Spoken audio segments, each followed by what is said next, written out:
Um país ao sul do Equador passou anos fazendo sua economia rodar em círculos inflacionários, transformando seu imenso território e os mais de 120 milhões de habitantes num verdadeiro laboratório experimental de teses e testes econômicos.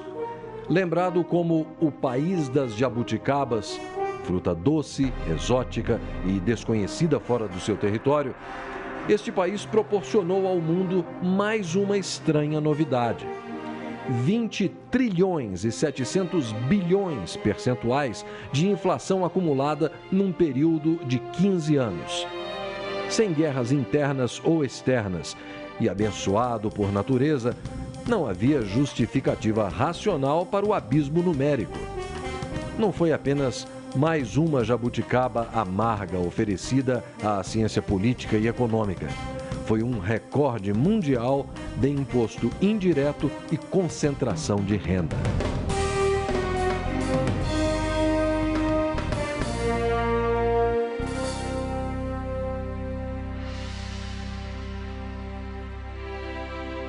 No princípio, era o pau-brasil, depois a cana-de-açúcar, o cacau, o tecido, os escravos. O Brasil teve muitas moedas de troca, escambo, e as moedas de fato desde os florins dos holandeses, o real, no plural réis, o cruzeiro, cruzeiro novo, cruzeiros de novo, cruzados, cruzados novos, cruzeiros novamente, cruzeiro real e real. Foi com Getúlio Vargas, a Segunda Guerra e a industrialização que o Brasil conheceu o cruzeiro. Ele voltaria ao cenário muitas vezes, e é com ele que começaria o trilionário mergulho no abismo da inflação. Tudo começa com efeito lá nos anos 60, quando o governo descobre que pintar pedaços de papel para pagar suas contas é um instrumento de fazer o bem, seja construir cidades como Brasília ou outras coisas. Vem o governo militar e combina duas coisas. Uma é anestesia, ou seja, a capacidade de indexação, correção monetária, mecanismos que permitem que alguns segmentos da sociedade convivam com a inflação de forma pacífica, e repressão, que é o governo militar. Então tá bom, se você, sindicato, não está satisfeito, não há o que fazer. E aí, durante o período militar, houve uma acumulação imensa de tensões, vamos dizer assim, nas finanças públicas e muita inflação reprimida. Vem a democracia em 1985, a inflação brasileira está na faixa dos 100% ao ano. Já não era pequenininha no final do governo militar. No final da administração do presidente Sarney, que foi o primeiro governo democrático que a gente tem em tanto tempo, o último mês do governo Sarney foi de 80% ao mês de inflação. Ou seja, como é que o Brasil vai de 100% ao ano para 80% ao mês no primeiro governo democrático, depois de 20 anos, 30 anos, sei lá quanto tempo de governo militar? Acumulou 20,7 trilhões por cento de inflação de abril de 1980 até 1995, em 15 anos. Isso é uma tragédia distributiva, econômica, de proporções extraordinárias, tá certo? Então, quem viveu esses 15 anos anteriores ao Plano Real, talvez só não tenha sentido tanta dor, porque tínhamos essa dose regular de morfina ou cocaína proporcionada pela correção monetária, que dava certa anestesia. A economia brasileira, na década de 80, passou pela experiência de vários planos de estabilização. Naquela oportunidade, esses planos tentaram tratar um doente com um tipo de medicamento que era errado.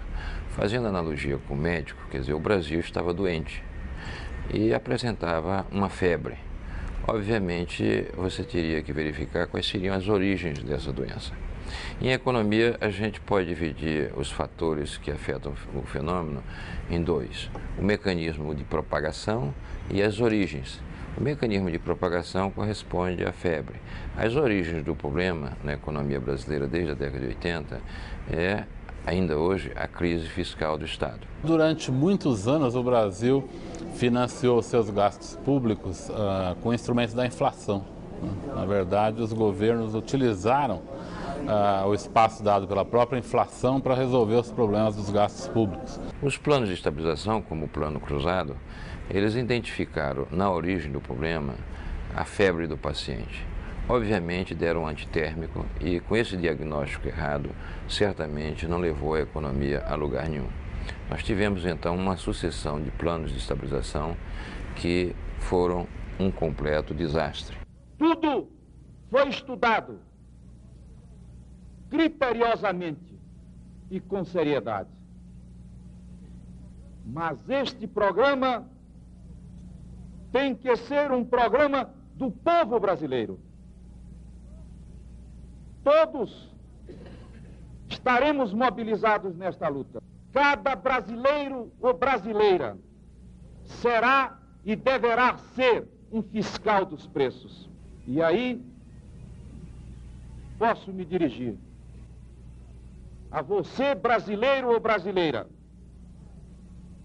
para investi-lo no fiscal do presidente, para a execução fiel desse programa em todos os cantos deste Brasil.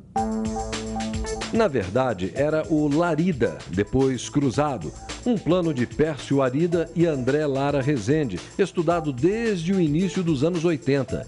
Ainda era uma teoria, mas o horizonte não apresentava muitas alternativas. Quando já estava assim na boca aí de sair o plano, alguém disse para o Sarney assim, né? Olha, mas o negócio é o seguinte, isso aqui é uma jogada de alto risco, se der errado vai ser uma hecatombe, né? Aí o Sarney falou, não tem problema, a situação já está ruim, quer dizer, não pode ficar pior que isso. Então o que, digamos assim, levou ao Sarney a tomar a decisão do plano foi mais ou menos que era uma última saída.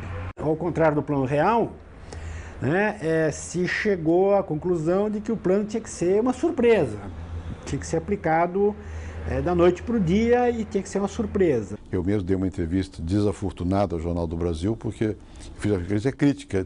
Uma semana depois veio o plano, eu não sabia. Eu tinha sido líder do governo, mas era senador e não tinha informação. Aí veio o plano cruzado, que foi, digamos, a primeira tentativa mais organizada de enfrentar a questão da inflação, né? E o plano, no início, deu certo, né? Ele veio com certos componentes que eram complicados, porque um foi o controle de preço, né? E controle de salário. E essa coisa toda que depois é difícil depois você manobrar. Para avante, 1.000 cruzeiros passa a valer 1 cruzado e 13 cruzados e 80 centavos, equivalem a $1. Todos os preços em cruzados estão congelados. O congelamento se inscreve na mesma lógica de contenção da inércia inflacionária e visa abortar o processo de reajustes contínuos. O Funaro nunca foi economista, né? Ele era um administrador. E ele não entendia muito bem. Para falar a verdade, o Funaro não entendia, não entendeu e morreu sem entender o plano na sua lógica econômica e tal. O congelamento de preços, que era para ser uma peça acessória, tornou-se a peça principal. Durante dias, ainda na véspera do plano, os economistas discutiam se ia ter ou não ia ter congelamento. E a ideia, até pertinho do plano, era que não deveria ter congelamento. E eu lembro que o Pércio Arida sempre dizia, não, a gente tem que ter assim, um preço subindo, um preço caindo, de modo que a média dá zero, para dar uma inflação zero. Se você faz o congelamento no dia 10, o que acontece? Como é que estão os preços no dia 10? Bom, tem preço que acabou de ser reajustado, está no pico.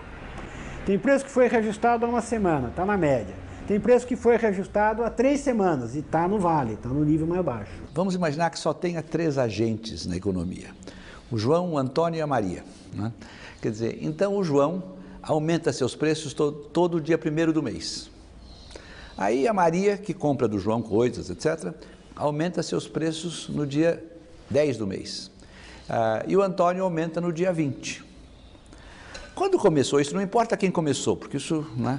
Mas isso começou e está funcionando. Agora imagine que você queira acabar com essa... E a inflação então está em 10% ao mês. Todo mês tem uma inflação de 10%. Que é uma média dos três. São os três. Os três aumentam 10%. Né? Seus preços, só tem 3 agentes na economia. Né? É um modelinho. Agora, o que acontece? Quer dizer, vamos que eu diga...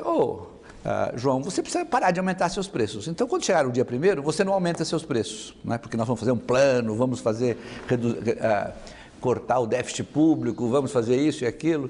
O João diz, bom, mas se eu parar de aumentar, se eu não aumentar meu preço agora, eu vou sair perdendo muito, porque eu já aceitei os preços mais altos deles e eu vou ficar com os meus preços relativos muito abaixo dos outros. Eles também param, mas eu fico desequilibrado, não posso parar. O resultado, dadas essas complicações todas, o pessoal falou, então vamos congelar os preços básicos. Quais preços? Quer saber de uma coisa? Está tudo congelado. E aí quando chegou perto do dia que o Sarney e o Funaro foram se entrosando mais com o plano, mais o Sarney, eles ficaram com medo dessa ideia. Como é que faz uma desindexação e tal? E aí veio o negócio do congelamento. O congelamento é perfeito. Para um político, entende direto, preços estão congelados. Isso aí é uma coisa fácil de entender, né? O que é congelamento? E como tinha alguns economistas do plano que defendiam o congelamento, então vai de congelamento. Entende? O Sarney, o Sarney dizia, chegou em determinado momento o Sarney falou, olha, eu estou entendendo, mas eu acho que sem congelamento não funciona. Inicialmente as pessoas não entenderam direito, e depois, como realmente a inflação foi derrubada, houve uma adesão completa. Né? Agora, veja bem, ela foi derrubada e as pessoas aderiram porque eles fizeram o congelamento de preços. Né? O presidente, na época, José Sarney, chegou a ter índice de popularidades nunca visto no Brasil, né? Acima de 90%. E a adesão foi tão grande que criou-se até os fiscais do Sarney. Pessoas que fechavam o supermercado, que estavam remarcando o preço. Chame o nome José Sarney, o nosso presidente e o presidente da nova república. Um plano cruzado, que foi o primeiro plano mesmo, assim, mais forte que eles tentaram fazer para deter a inflação, no primeiro momento foi até interessante para a gente ter uma semana, pelo menos um mês de preços estáveis, era super interessante para a economia, as pessoas estavam mais animadas, estavam querendo comprar mais, querendo gastar mais, e a gente tinha como também ter uma ideia melhor do que estava acontecendo com o pequeno comércio da gente, né? Mas quando a política entrou no meio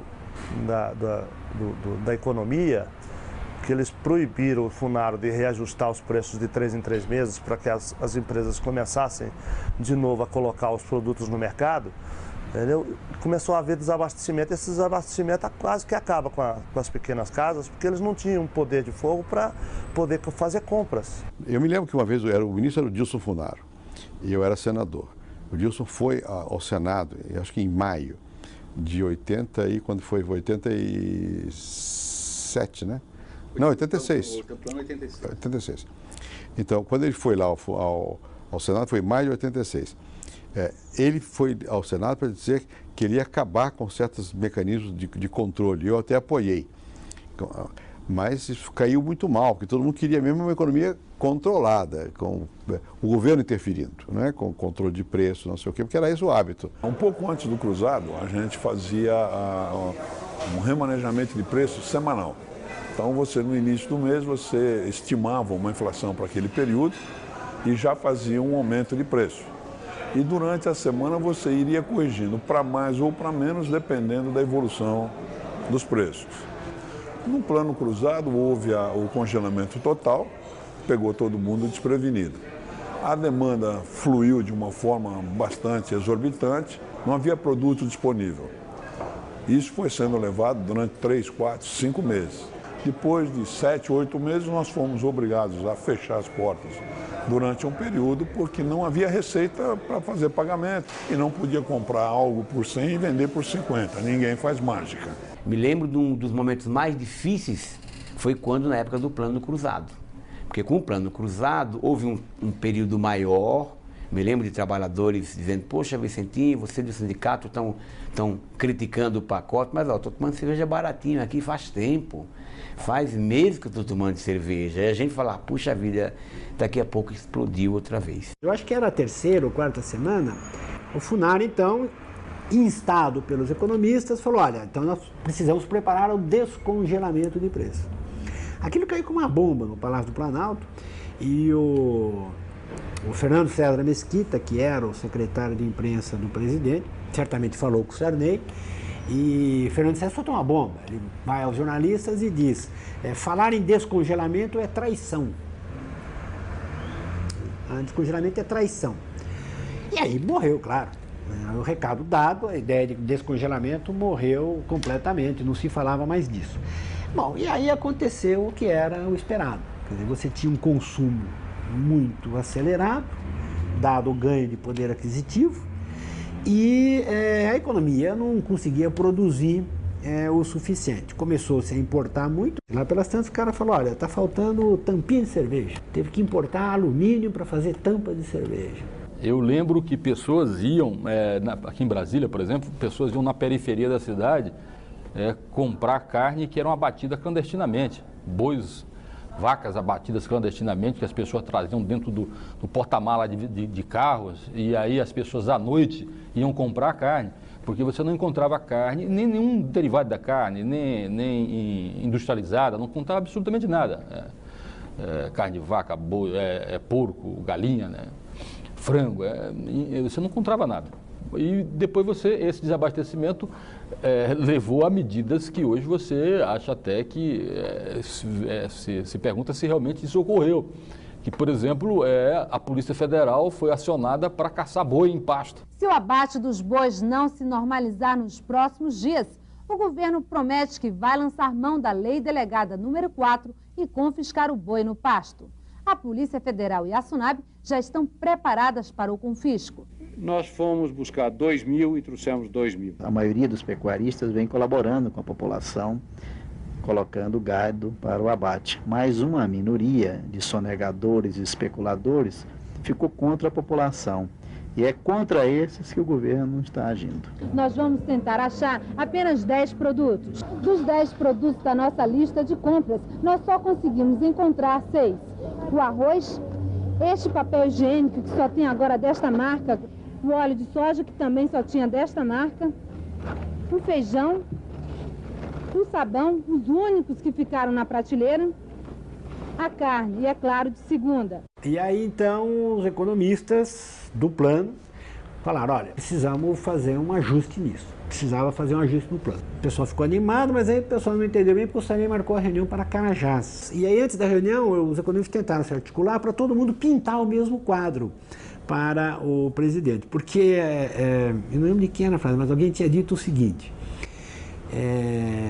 se um presidente ouve os seus assessores e todos os assessores dão uma de urubu e um dá uma de canário, é esse que o presidente ouve. Ele fica com a boa notícia. Aí o André falava assim para o pessoal, então nós temos que ir lá para Carajás, nós vamos fazer um strike de urubu. Todo mundo vai ter que falar que tá ruim. Aí vai lá, chega em Carajás, e a ideia do Sarney era outra. A ideia do Sarney, ele tinha escolhido fazer em Carajás para mostrar o Brasil grande. Brasil em desenvolvimento, Brasil em crescimento e tal, não sei o quê.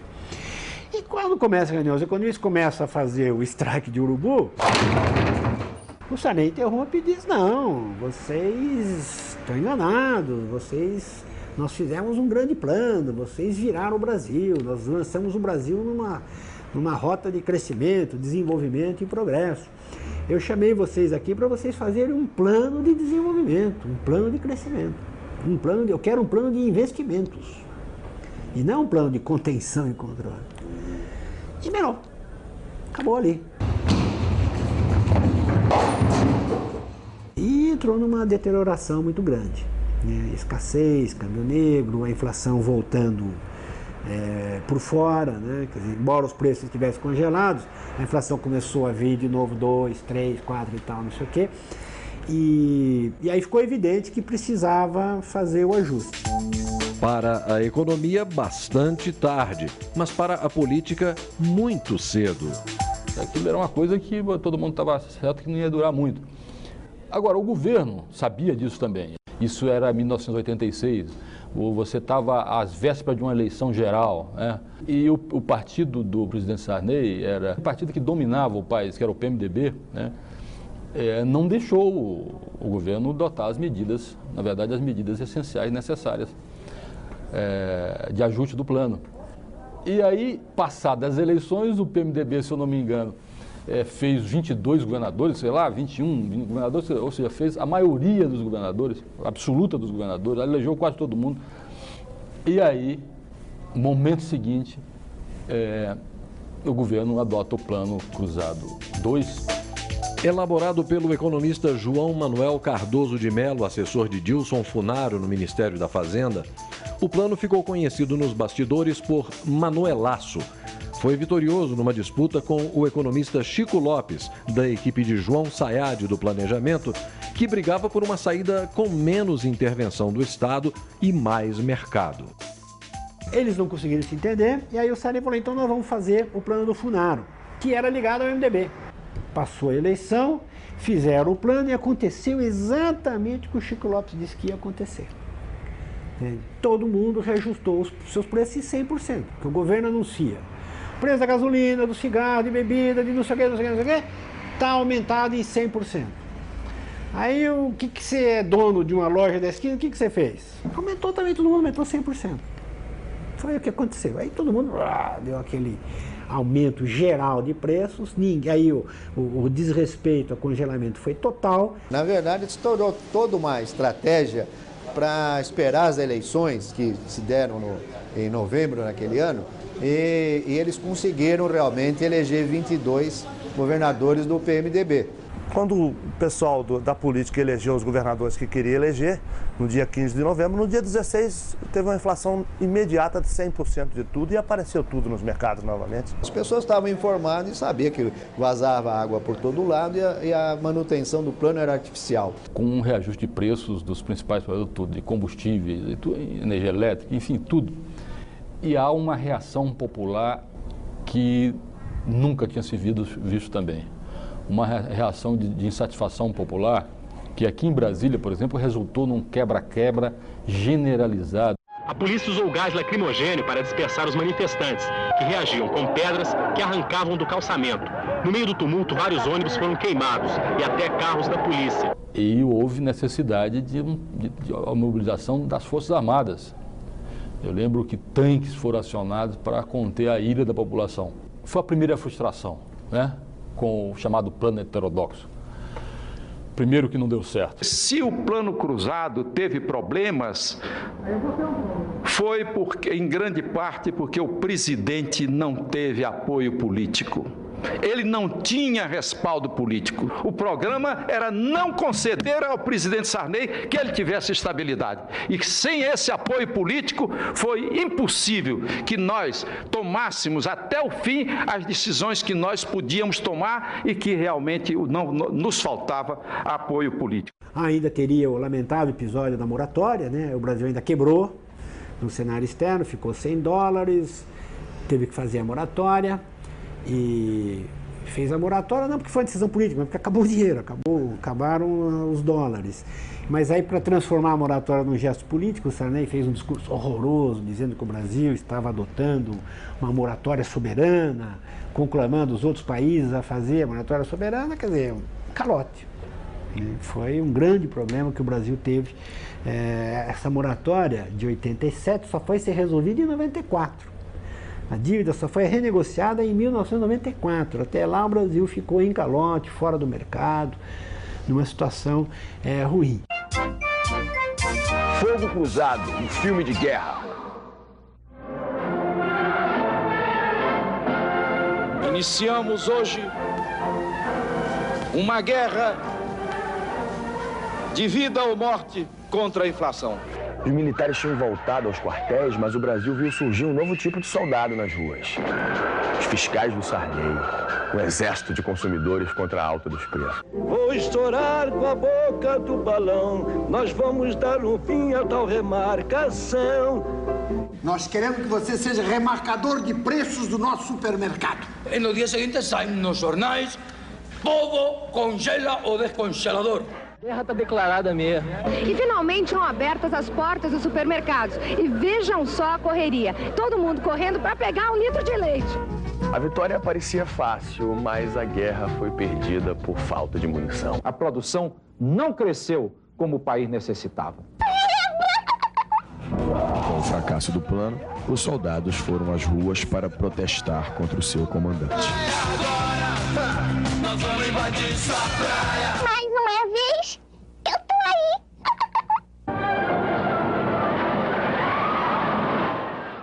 Foi no meio dessa crise brutal, aí o governo declara a moratória da sua dívida externa, né, isso em fevereiro, e em abril, né, sou eu chamado para ser ministro da Fazenda. Quando eu tive que fazer o plano Bresser, eu sabia que aquele plano era um plano provisório. Eu não tinha tempo de fazer o ajuste fiscal necessário enquanto fazia o plano, eu não tinha tempo de preparar o plano, porque o mundo estava caindo em volta de mim.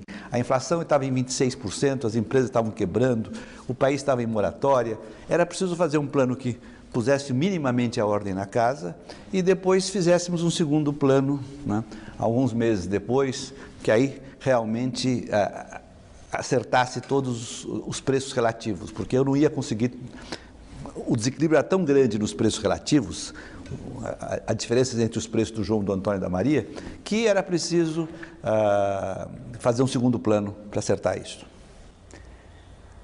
Mas não foi possível fazê-lo, né? Quer dizer, aí faltou realmente apoio político. Revi minha posição a respeito da escala móvel de salário. Acho que o PMDB devia retirar do seu programa isto. É um programa que foi feito há muitos anos atrás, que eu considero o programa do PMDB uma bíblia, algo que eu tenho que seguir letra por letra, alguma coisa que foi escrita há vários anos atrás, quando o partido não era governo e deve ser revista. Deve ser revista agora. Não era governo. Mas qual é o motivo de riso? Ou palmas? Mas é claro que quando um partido está fora do governo, ele tem uma visão da realidade que muda quando ele está no governo. Foi naquele momento em que o presidente Sarney decidiu que ia ficar mais um ano no governo, 5 anos, isso criou pressões políticas muito grandes, resultou no Centrão e eu, então, não tive apoio político para fazer o ajuste fiscal que eu tinha que fazer para preparar o novo plano.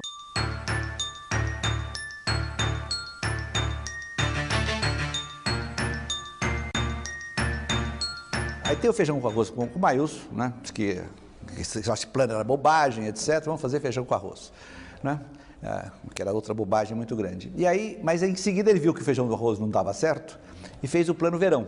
As medidas que hoje tomamos só são possíveis de tomar em momentos de extrema necessidade. Nós estávamos às vésperas de uma hiperinflação. Sem as decisões de hoje, a inflação poderia chegar a 1.500% ao ano. E nenhum Estado teve suas instituições preservadas em uma situação assim. Mas ele fez o plano verão, aí sem nenhuma condição fiscal, nenhuma. Não havia apoio na sociedade. Do ponto de vista salarial, a regra é melhor do que a que foi adotada no plano cruzado. E todos se lembram que no plano cruzado não houve arroz salarial. A classe trabalhadora possivelmente tenha tido um dos maiores prejuízos de todos os pacotes econômicos feitos até agora. Aliás, a classe trabalhadora vem acumulando prejuízo. Ela acumulou prejuízo no plano cruzado, acumulou no plano Bresser, ela vinha acumulando com a URP e agora acaba de acumular um prejuízo enorme, principalmente se a inflação beirar a casa dos 60% ou 70% no mês de janeiro. A inflação baixará. E baixará muito. Retomaremos o crescimento econômico. O país irá recuperar sua confiança. Os preços ficarão estabilizados. Os investimentos públicos não inflacionários voltarão. Voltarão também os investimentos privados. As eleições deste ano serão tranquilas. E o futuro presidente, eleito em novembro, encontrará o Brasil em condições de dar um novo e grande salto para o futuro.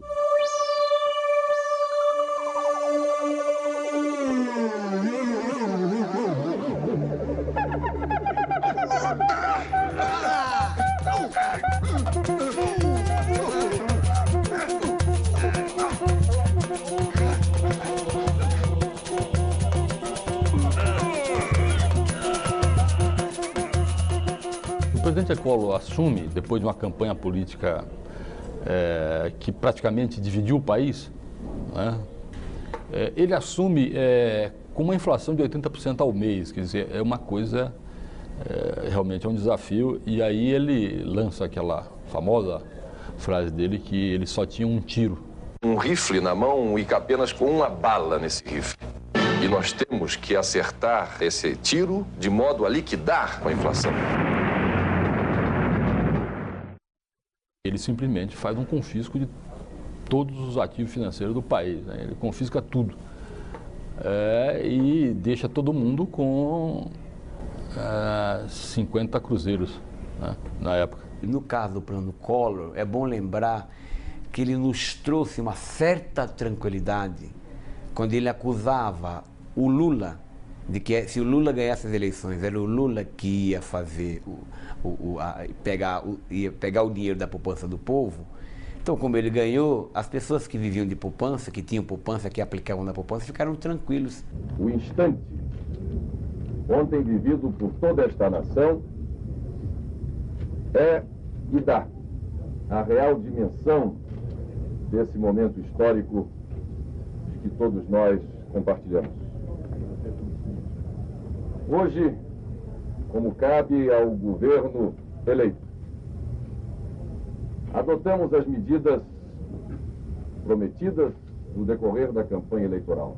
Na verdade, precisa ficar claro o seguinte, que nós temos uma moeda, que é uma moeda velha, contaminada, que nós queremos isolar. Essa moeda, esses depósitos vão ficar lá parados no Banco Central, rendendo correção monetária. E temos uma outra moeda que vai começar a circular na economia, que é o Cruzeiro, e que vai garantir um certo nível de transações que nós entendemos que é compatível com uma inflação mais baixa. Na verdade, só estão zerando praticamente a conta de todo mundo, deixando todo mundo com 50 mil cruzados, quer dizer, o salário desse mês, na metade do mês, é 50 mil cruzados, e a pessoa que se vire como puder, não é isso? É isso, quer dizer, ela vai fazer uma prioridade, ela vai fazer uma orçamentação. E é bom que as pessoas se lembrem que não foi só da poupança, você confiscou conta corrente, quer dizer, você confiscou o dinheiro das pessoas sem aplicação nenhuma, o que estava lá dentro da conta, você não podia pegar.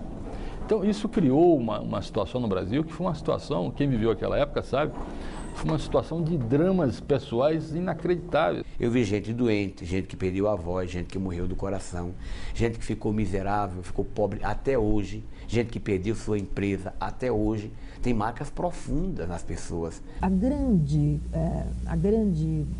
até beleza, eu diria, desse plano, eu diria o seguinte, que exatamente esse mecanismo de oferta de moeda à economia, que é um mecanismo absolutamente não usual na história até da humanidade, eu diria, o Banco Central vai poder regular. Então, se nós sentirmos que a liquidez está muito apertada e que isso está gerando uma série de problemas, nós aumentaremos a oferta de moeda. Se sentirmos que não, que está equilibrado, que a economia se acomodou, os preços baixaram, a economia se acomodou àquele nível de transações, nós ofereceremos menos moeda. Teve um fato que aconteceu, um cidadão, ele ameaçou se matar na entrada do gabinete do ministro da Fazenda.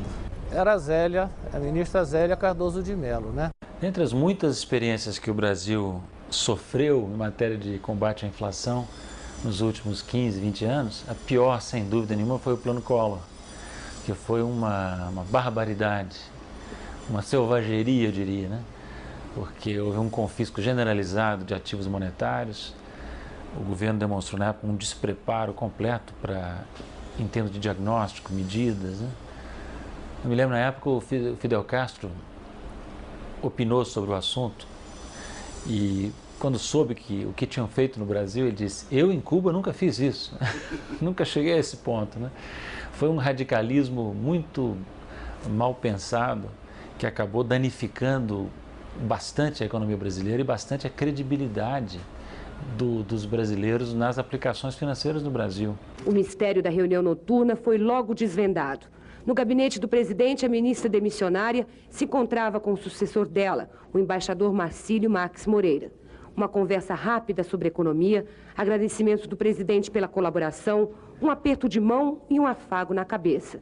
Terminava assim a missão da ministra Zélia no governo. O ministro Marcílio imediatamente também voltou com a história de arroz com feijão, só que tinha outro nome agora. Planos é uma besteira, planos não devem ser feitos, isso é coisa sem sentido nenhum, precisamos fazer a política econômica ortodoxa e acabou-se, etc. E a inflação estava em 20% ao mês, em dezembro de 1991. E o Marcílio faz um acordo com o Fundo Monetário Internacional formal, escreve, assina, etc. Vamos fazer um grande ajuste fiscal. Não precisava, o Collor já tinha feito o grande ajuste fiscal. Vamos continuar esse ajuste fiscal. Vamos fazer um grande aperto monetário. O Collor já tinha feito o aperto monetário, mas agora esse aperto monetário vai ser, vamos fazer uma enorme elevação da taxa de juros, acordada com a FMI, naturalmente. O que é que aconteceu um ano depois? Com este maravilhoso plano ortodoxo, não tinha mudado, quer dizer, um custo brutal e nenhuma vantagem, nenhum resultado. Os Trapalhões no País das Maravilhas, uma comédia pastelão. Vamos receber o rei das cuecas! Eu tenho a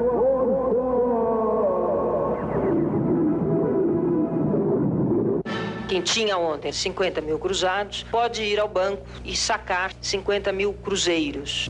Não há nenhuma penalização aos pequenos poupadores. Eu preciso de dinheiro. Um pedaço converte-se em cruzeiro, outro pedaço ficou em cruzado.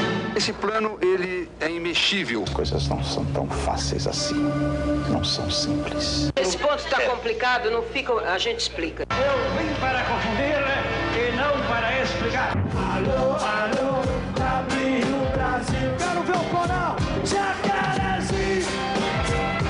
Avião, Jacarezinho. Avião, cuidado com o disco voador. Tira essa escada daí. E vou levar até o fim, custe o que custar, doa a quem doer. A bandeira da luta contra a corrupção. Eu afirmo que isso é mentira. Fica tranquila que também para você vai sobre alguma coisa. Cuidado, senta! Que saiam no próximo domingo de casa com alguma peça de roupa numa das cores da nossa bandeira. Vampir brasileiro. Vamos mostrar as cores que balançam o nosso coração, que são o verde, amarelo, azul e branco. Mostra a tua cara, quero ver quem paga, pra gente ficar assim. Brasil, qual é teu negócio? O nome do teu sócio, confia em mim.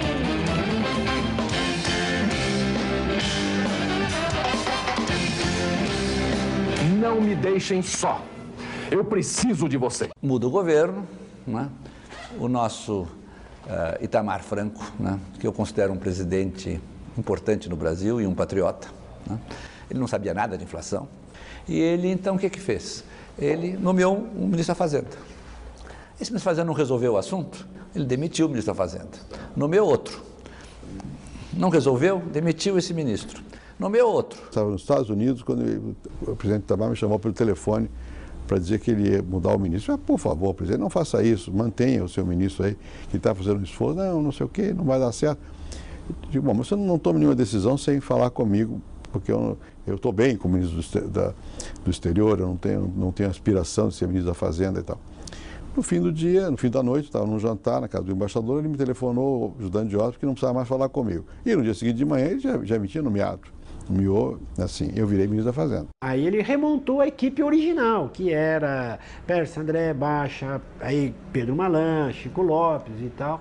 Juntou todo esse pessoal de novo, aí com gente nova no pedaço, como o Gustavo Franco, e o Winston Fritz e tal. E aí, ao contrário dos demais presidentes e dos demais ministros, o Fernando Henrique tinha uma boa compreensão, sabia exatamente, entendeu todo o espírito do plano. O Itamar não entendeu, por exemplo. Até o último minuto, o Itamar queria que tivesse congelamento. E o pessoal do plano dizia que queria morrer, mas não fazia congelamento. Naquele momento, a sociedade brasileira já tinha entendido, né, que a inflação era um jogo de soma menor que zero. Quer dizer, quando eu fiz o Plano Bresser, por exemplo, não havia essa ideia no Brasil. Quando eu falei quando eu cheguei no Ministério da Fazenda e falei em fazer ajuste fiscal, quer dizer, o PMDB, que era o meu partido na época, ele formou-se um grande movimento dentro do partido para me expulsar do partido, porque eu queria fazer ajuste fiscal. Havia setores do meu próprio partido no Congresso que achavam que não havia condições políticas para fazer um plano. E que não era necessário, que bastava diminuir um pouco a inflação, porque haveria eleição depois, e deixar isso para um governo mais estável, com maior expectativa de tempo de poder. Mas não era possível, né? Você não tinha como, a desordem era muito grande, você não tinha informação de nada. Quando foi feito o cruzado, na verdade, isso em 86, a gente nem tinha controle das contas públicas. Não é que se gastava demais, a gente não sabia quanto gastava, não tinha controle. Então, o déficit público era mascarado pela inflação. Então você não tinha noção exata do tamanho do buraco. O Brasil tinha um desequilíbrio fiscal muito maior do que parecia, porque a inflação ajudava a escamoteá-lo. A inflação é um enorme véu, é uma poeira, um zumbido. Que ninguém tinha muito isso, não sabia exatamente o que é. Exatamente isso. Sabe por quê? E a razão era simples. Era porque quando você tem uma inflação de 2.000%, 2.500% ao ano, 30%, 40% ao mês, se você, um governador, ou um prefeito, ou a União, atrasa a liberação de uma determinada verba por, digamos, 15 dias, 30 dias, ela reduziu em termos reais aquela verba em 20%, 30%, 40%. Então parecia que você olhava as contas fiscais no final de um ano, parecia que elas não estavam tão mal assim, mas na verdade elas não estavam tão mal assim porque a inflação havia permitido esse processo de corrosão dos gastos nominais em termos reais e havia um pouco mais de indexação de receitas do que de gastos. Estava bem a economia, 92, 93, 94 foram anos muito bons do crescimento econômico, apesar da inflação. O problema da inflação não é que ela impede o crescimento, crescimento é uma coisa vazia, crescimento para quem? O povo não, o povo estava sofrendo, porque não tinha, as empresas estavam ganhando, tinha taxa de lucro bastante elevada. Só que eu, como ministro do exterior, ia para o exterior e dizia isso, ninguém acreditava por causa da inflação. Mas a economia está dando resultado, ninguém acreditava. Com razão, porque são resultados à custa de distorções, né? O salário mínimo, no mês que antecedeu a minha ida para o Banco Central, em agosto de 1993, era 4.638.900 cruzeiros, que era a moeda da época. Esses 4.638.900 cruzeiros tinham um poder de compra equivalente a umas 65 URVs, na época que o salário... Mostrar que o número de milhões ou de algarismos em que o salário se expressava não queria dizer muita coisa. O que importa sempre é o poder aquisitivo, né? O poder de compra de um determinado salário, que é tanto maior quanto mais sob controle está a inflação e o trabalhador sabe que tem a preservação do poder de compra do seu salário. Aí vamos dizer, começa o pesadelo. Tá? Quando o pesadelo começa, é certo também dizer que começa um aprendizado sobre o que está acontecendo com o Brasil, o que há de errado com o Brasil.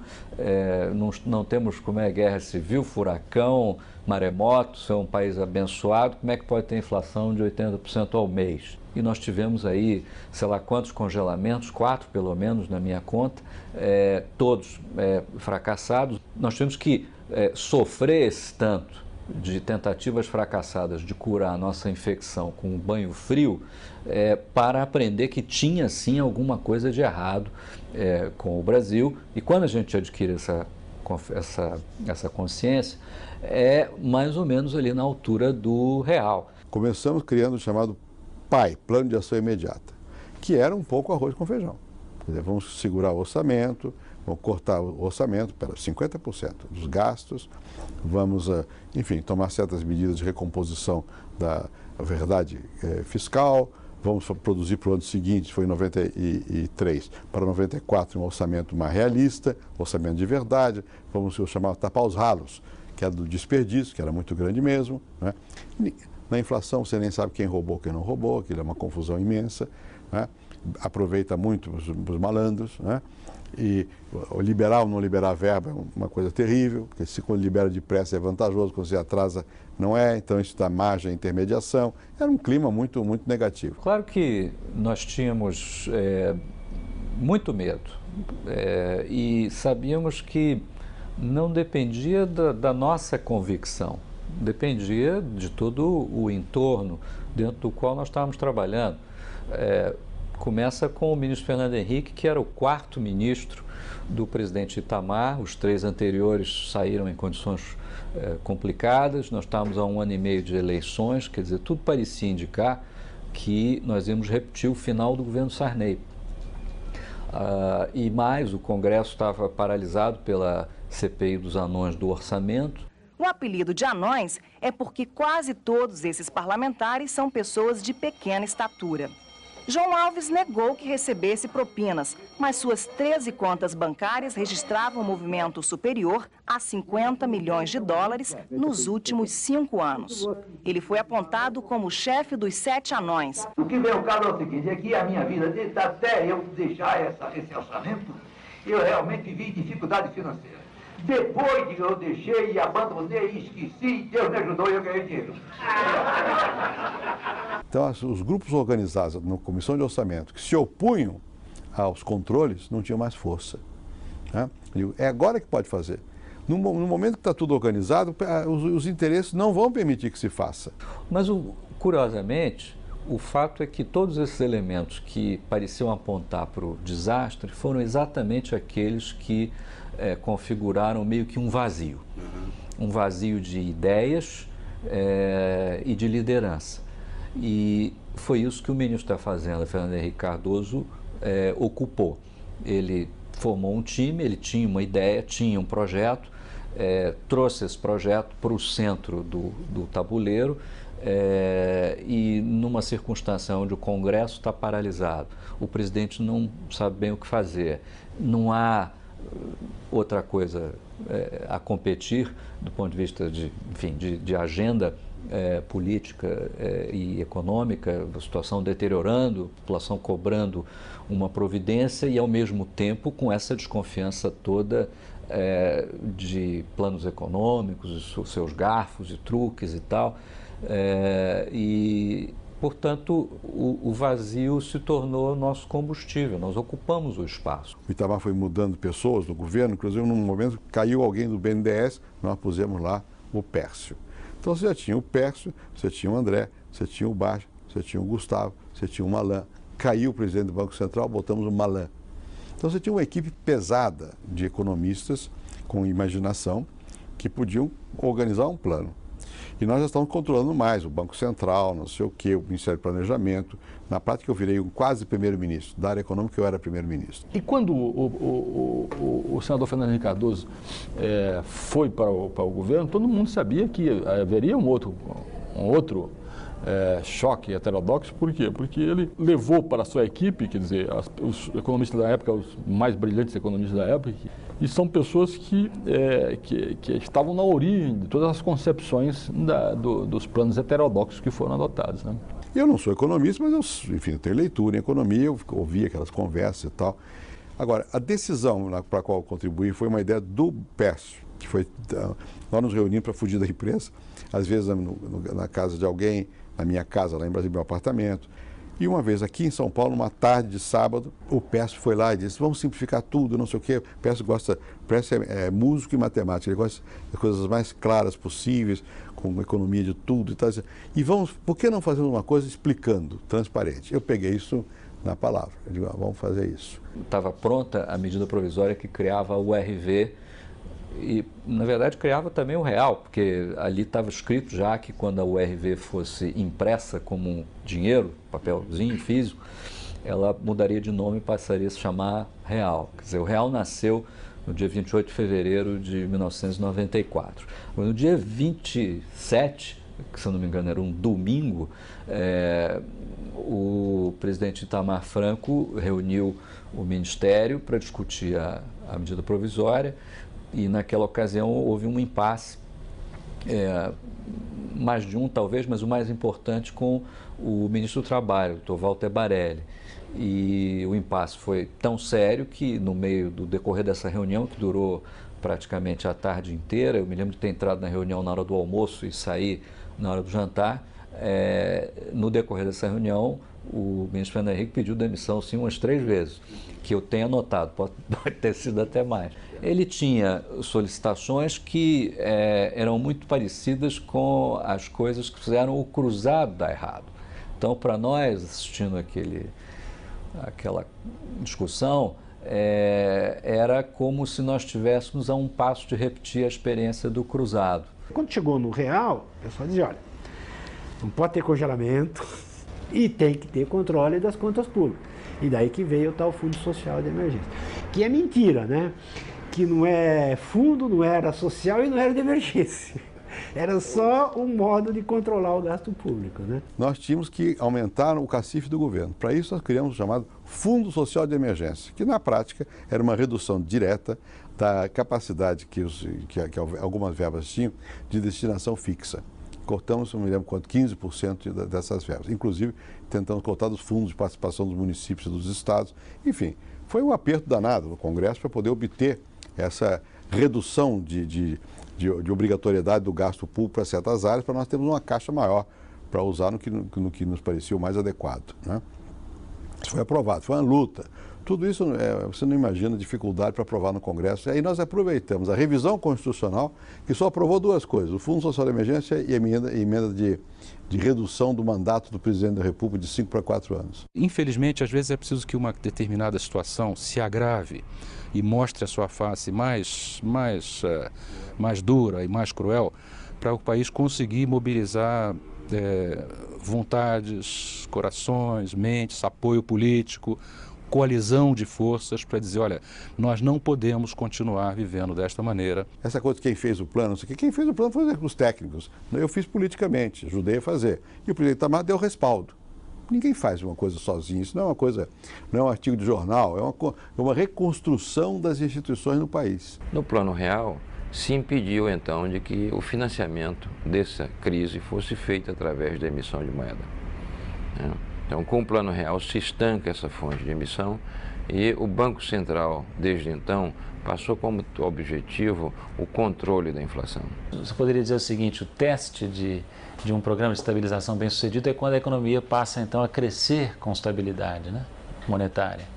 Essa segunda etapa o Brasil não conseguiu ainda realizar, né? O problema do crescimento é hoje o problema central, né? O Brasil está, desde o início dos anos 80, basicamente estagnado em termos de produto por habitante. Portanto, tem uma geração inteira de brasileiros que nasceu em 1980, por aí, que não sabe o que é crescimento econômico sustentado. O Brasil, vamos ser bastante claros aqui, nós estamos falando que o Brasil é um país que, por conta da instabilidade macroeconômica e possivelmente por conta de medidas que não tenham sido as melhores, as mais adequadas para procurar resolver o problema da instabilidade macroeconômica, pagou um preço extremamente elevado de 25 anos de baixo crescimento.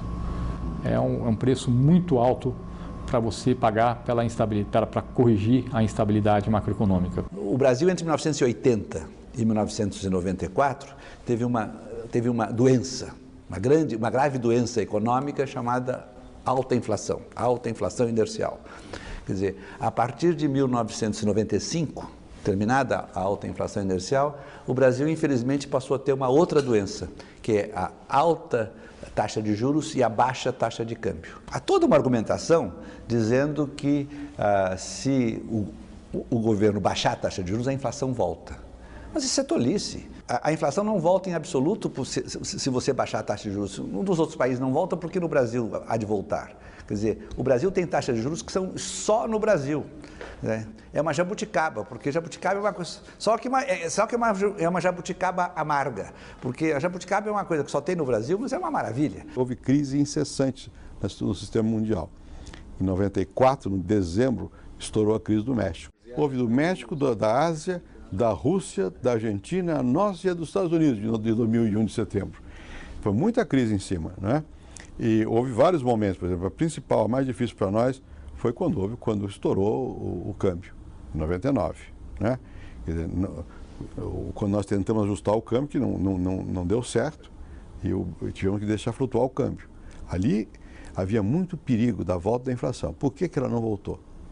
Ela não voltou porque nós tínhamos quebrado a indexação. Levamos 4 anos quebrando a indexação. O Plano Real, que foi o mais, vamos dizer, talentoso dos planos de estabilização, que ao invés de controlar todos os preços, ele decidiu controlar um único preço, que foi o preço do câmbio.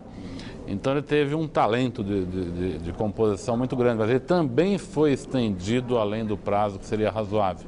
O próprio presidente Fernando Henrique falou que hoje, olhando para trás, ele concorda que a paridade cambial não deveria ter sido mantida por um tempo tão prolongado. Começa um novo capítulo da história brasileira da inflação. Nós não estamos mais no terreno do exótico, não somos mais uma hiperinflação, um país esquisito, sempre tendo que explicar jabuticabas para os estrangeiros. Nós continuamos um pouquinho exóticos, porque o Brasil, a despeito de ter vencido a hiperinflação, continua o campeão mundial de juros. A gente não quer acreditar que tem alguma coisa errada que faz o juros no Brasil ser tão alto. É só porque tem uns caras lá no Banco Central que são teimosos. Antes fosse, tá certo? Porque muita gente passou por lá, muitos que gostariam de fazer o bem, porque fazer o bem é bom, mas por que não fizeram?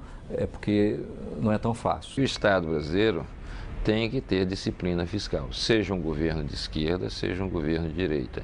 Aqui na América Latina, o Chile aprendeu isso, e mesmo depois de Pinochet, o Partido Socialista que assumiu o poder, certamente não brinca com esse tipo de coisa. É a economia mais organizada que nós temos. Quer dizer, outros países europeus que são de esquerda, certamente eles não pensam em fazer populismo com as contas públicas. O Brasil aprendeu isso, finalmente o Brasil aprendeu isso. Depois da crise de 99, o Brasil começou a fazer esforço fiscal, um controle mais ordenado da inflação através da introdução do mecanismo de metas de inflação e câmbio flexível.